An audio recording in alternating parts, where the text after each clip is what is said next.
today I'm going to be talking about losing milk supply. Now I know this is something all mamas have probably thought about every day of our breastfeeding, breast pumping journey since day one.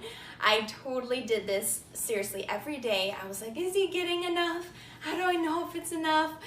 Am I checking his diapers every day? Is his weight good? All of that stuff. Huge mama concern right there. And so I'm going to talk today about what is losing milk? How does it happen? How to prevent it? And all of those goodies and tips and tricks that I got for you. So, for causes of losing milk supply. Now, before I go into this, I will want to say this is rare. This is not a common issue. Usually, most women will produce an additional 1/3 of what your baby needs on your breastfeeding and breast pumping journey. But there are some things that can affect breast milk production. The first one is medications. Now, medications, depending on what you're taking, can really influence breast milk. Sometimes it can get in the breast milk. There's different kinds of meds. Definitely talk to your provider about the medications you are taking, if you are taking any, and if you are taking something that affects breast milk, whether it gets in it or it just affects the supply. Maybe he has or she has an idea of what you could take instead if there is another option. The next one is milk ducts or abnormalities relating to that. So this is obviously another rarity. Usually this is due to surgery, whether it's breast reduction or getting an augmentation. Sometimes milk ducts are affected during those different kinds of surgeries or a mastectomy or anything like that.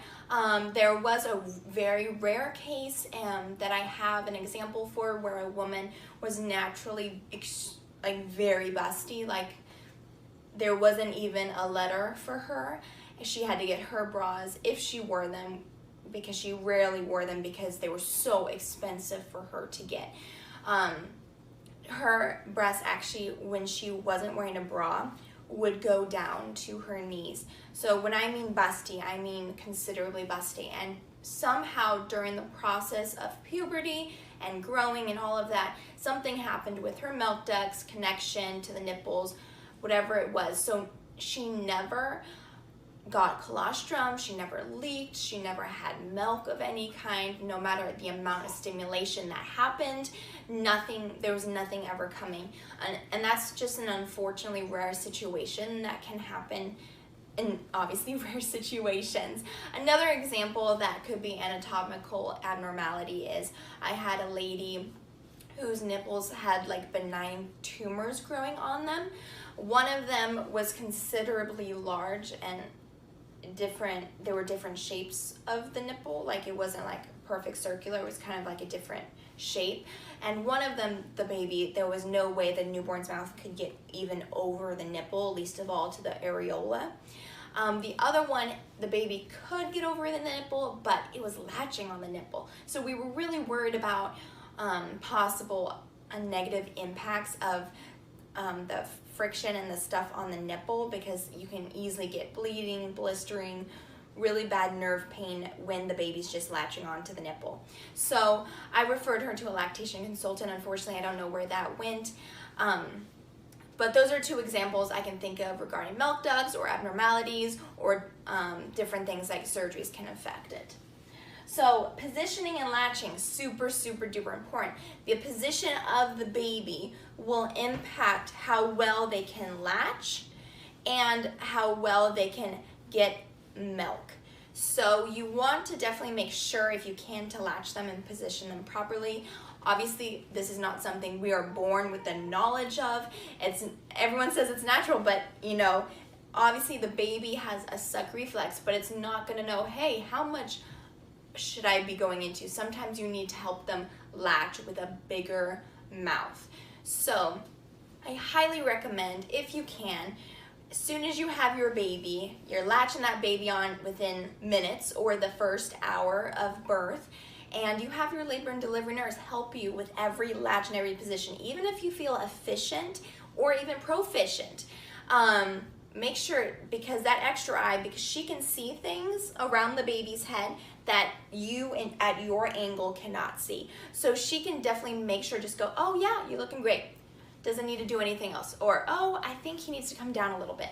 Something like that. That will definitely impact your breastfeeding journey a great amount and makes life so much easier. And if you can get a lactation consultant to come give you tips and tricks, even make an appointment before you leave the hospital is a huge recommendation that I have for you. Because if you wait till after your hospital or when you actually need the lactation consultant, it could be days or maybe even weeks till you're able to see them. And at that point, whatever is the problem can be really severe. So tongue ties, obviously tongue ties will affect latching. So make sure your pediatrician, usually this is a normal practice for them to check for tongue ties during their hospital stay, but I have heard of instances where they do not. So just double check that they do. If you don't see his fingers in your baby's mouth just moving around, say, hey, I just wanted to double check that my baby doesn't have a tongue tie, you know? And then they can double check it for you, because the pediatrician is going to be the key person that will know how to double check for that. Some nurses are trained, some are not. Lactation consultants usually are. Pacifiers. Pacifiers will impact breastfeeding and stimulation and all of those different things, because what they do is they pacify the baby, which can affect amount of feeds. So it's usually recommended, especially with the breastfeeding baby-friendly initiative, to not introduce a pacifier within the first month of the baby's birth. So your breastfeeding, pumping, whatever journey can be well established on what your baby's needs are. Obviously, your baby's needs will grow and change all the time as your baby ages, but you want your supply to be regulated to what your baby needs and to grow with your baby. So huge recommendation for that. Nipple shields can also affect milk transfer. So sometimes they're just needed though, and so you just want to keep an eye definitely on baby's diapers, baby's feeding, baby's weight gains, and ask your doctor, ask your baby's provider what you can do to make sure that you're keeping an eye on it and what your baby's needs are. Alcohol and tobacco will impact breast milk supply. Alcohol does go into breast milk. So talk to your provider, talk to your lactation consultant about it if you feel you need a little more information regarding those things. Scheduled feeds, this can be a big one. So oftentimes when you leave the hospital, you'll hear feed your baby every 2 to 3 hours. That's not really what we mean. What we mean is your baby probably shouldn't be going more than 3 hours, and the average is about every 2 to 3 hours. But technically, feeding on demand is always what is best for your baby. So your baby could eat 30 minutes later, 45 minutes later, an hour and a half later, 2.5 hours later, 2 hours and 10 minutes later. It can differ, it can change all the time.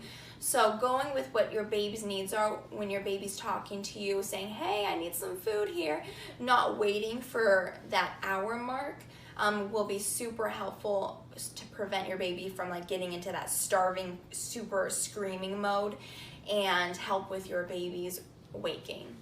So now just to get into the history a little bit, milk production begins between 10 and 22 weeks gestation. So while you're pregnant, milk production, all of that initiation is starting in your body.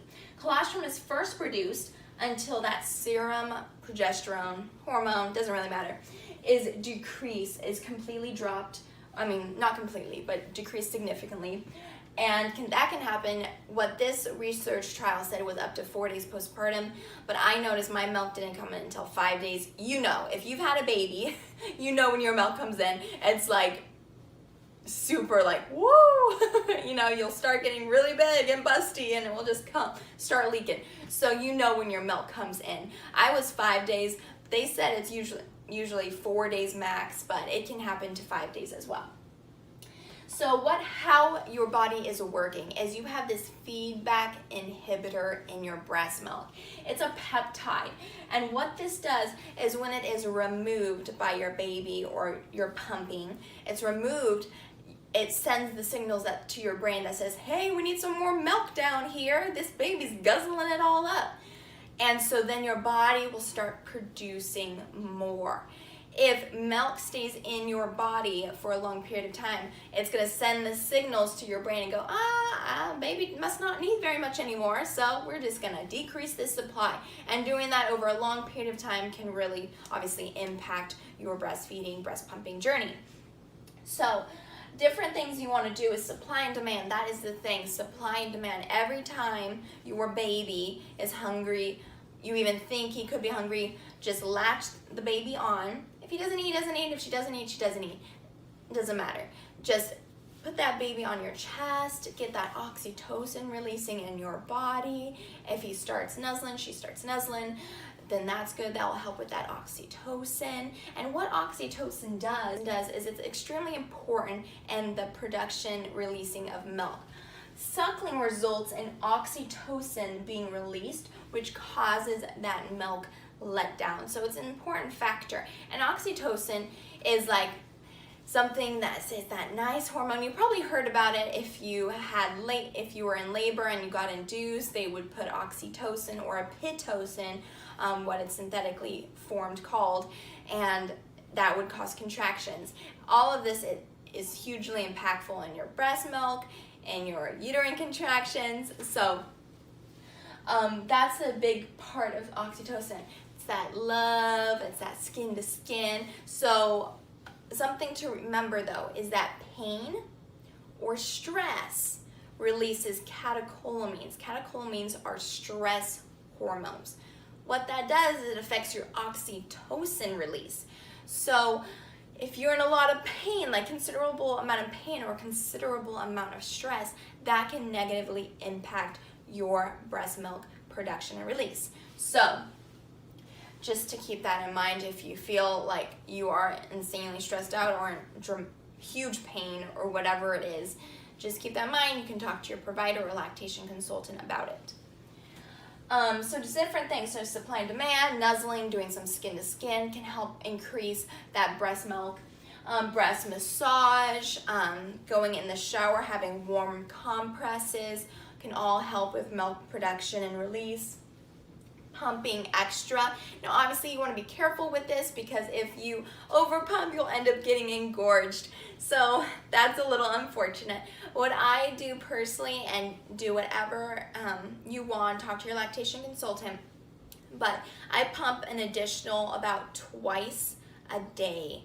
And when I mean by twice, I don't mean on both breasts, I mean just on one. So each breast gets pumped an additional time other than what he is feeding normally. And other than that, I'm exclusively breastfeeding other than the 2 pumping sessions. So to summarize, going over losing milk supply, the different causes, the pathophysiology a little bit behind it, and then different things we can do to boost that milk supply.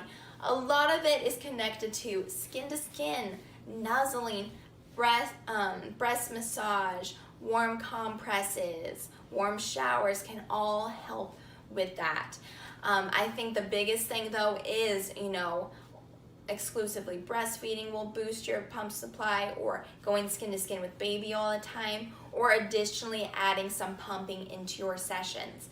So if your baby, after baby's been fed and is full, right afterwards start pumping for a little bit, 5-10 minutes, whatever your lactation consultant recommends, and then storing that and doing that for, it could be a few days, it could be a few weeks, and that will really boost your supply.